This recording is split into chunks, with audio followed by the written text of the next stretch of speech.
السلام عليكم. عليكم السلام ورحمة الله.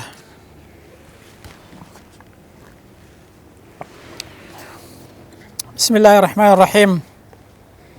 سعدي كري عبادة دقريته ودفرميه شو ملاي بيغنبري صلى الله عليه وسلم قلتم أي بيغنبري خواهي دايكم وفاتي كردوا آية خيري بوبكم بيغنبر فرمي بلا خيري بوبكا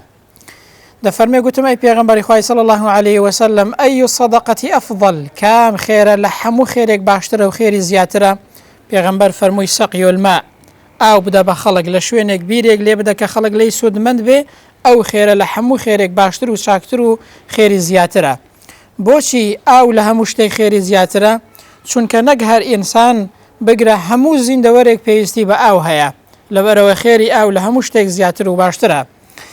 دەگەڕنەوە کە پیاوێک بۆ ماوەی 7 ساڵ برینێک لە قاچیدا پەیدا دەبێت هەرچی دکتۆر هەیە سەردانی دەکات کەچی چاک نابێت دا و دەرمانی زۆر بەکار دێنێ کەچی سوودی نابێت و چاک نابێت و شیفای بۆ نایەت دەچێتە لای عەبدوڵڵای کوڕی موبارەک پێی دەڵێ قوربان ماوەی 7 ساڵە برینێک لە قاسمدا پەیدا بووە چی دکتۆر هەیە چووم عیلاجم بەکار هێناوە کەچی چاک نابێت و شیفای بۆ نایەت عەبدوڵڵا پێی دەڵێ بڕۆ لە شوێنێک لەسەر ڕێگایەک کە خەڵک پێویستی بە ئاو هەیە بیرێک لێ بدە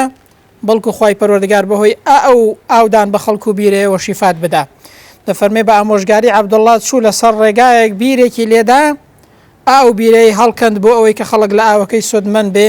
خوای پەروەردگاری شیفای بۆ ناردوو قاچەکەی چاک بوویەوە و خوای گەورە شیفایدا. والسلام عليكم ورحمة الله وبركاته.